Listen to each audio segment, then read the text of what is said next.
Gentlemen, I have great pleasure in welcoming you all to the 49th Annual General Meeting of your company. At the outset, I would like to place on record our deep sense of sorrow at the untimely passing away of one of your directors. The director's report and the audited accounts of the company for the year ended 31st March 1987 have been with you for some time now, and with your permission, I shall take them as read. The unprecedented and all-pervasive depression through which the world shipping industry has been passing since early 1980, on which I had the occasion to deliberate at considerable length earlier, has continued unabated throughout 1986 without any sign of improvement. Meanwhile, the world shipping industry was desperately in search of an equilibrium between the supply of and demand for shipping tonnages by resorting to all available means, that is, large scale laying up, scrapping of existing tonnage, slow steaming, and the cancellation of orders for new tonnage. With the international freight market continuing to be depressed at such an uneconomic level, the ship owners were in a hurry as to whether it would be more economical to ply the ships for the sake of keeping them employed or laying them up. It is not surprising, therefore, that the world tonnage of the laid up dried cargo is again on the increase. The shipping industry will most probably have to live with the present adversity for a much longer period than it had bargained for, owing to only marginal improvements in the economic recovery and growth in the major industrialized countries.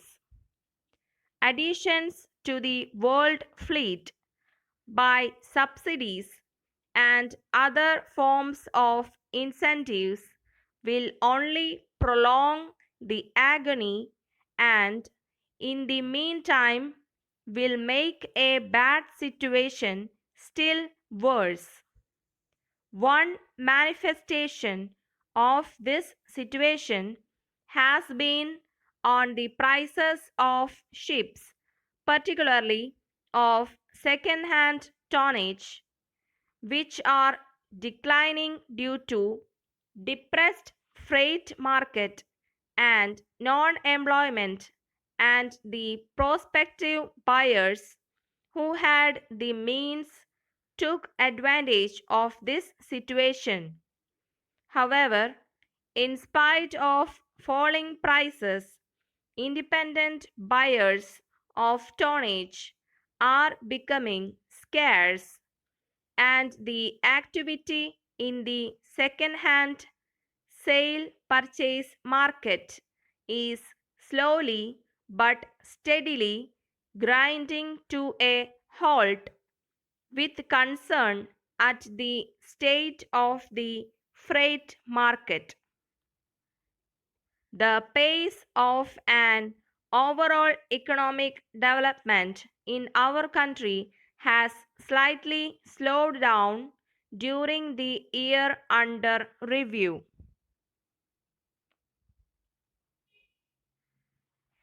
Improvement is witnessed in certain segments of the economy. The gross national product is estimated to have increased by only 2% during 1985 to 86 as against 8% during the earlier year, mainly as a result of a decline of about 6% in agricultural production. Industrial production increased by 10%, thus setting up a record in the last 10 years. However, the shortage of power continues to be acute, and this leads to speculation as to whether or not the rate of industrial growth achieved during 1985 to 86 could be sustained. As a result of pursuing an intensive export oriented policy, the value of our exports increased to rupees 4,900 crores, while that of imports declined by about 7% to rupees 4,900 crores, mainly due to lesser imports of food grains and fertilizers.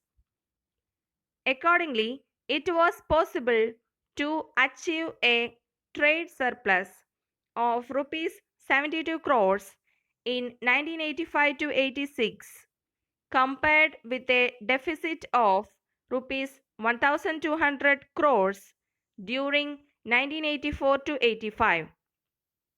The monsoons during the current year have so far been extremely good, and we are also holding a record buffer stock of food grains.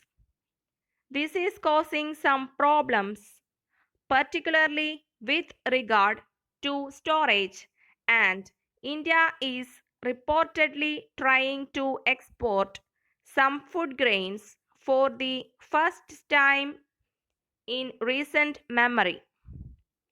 Labor unrest seems to be on the increase, although the threatened strike of All India dock workers could be happily averted due to timely intervention by the central government.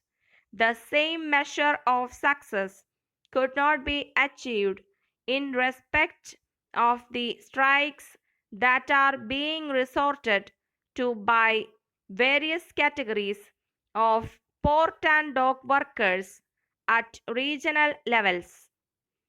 This has affected the productivity quite adversely and has brought down the output by more than 33%.